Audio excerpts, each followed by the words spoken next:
Kaixo, gure txangoa prestatzeko garraio bat aukeratu behar izan dugu. Oinez ezin ginen joan, nekatu egingo ginelako. Eta hemen azalduko duguz, garraio mota ezberdinak.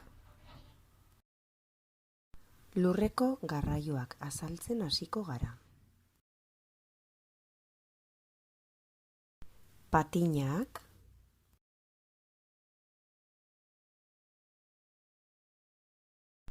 patinetea,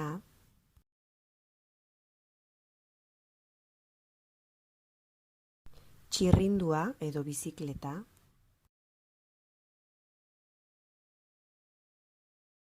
autoa edo kotxea,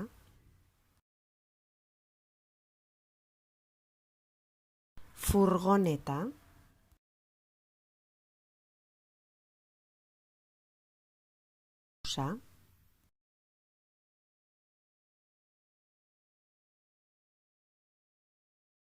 kamioia,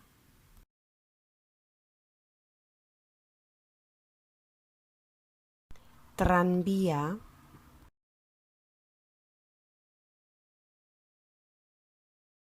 trena,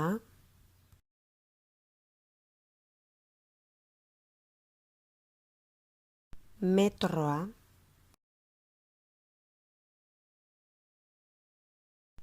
eskerrik asko.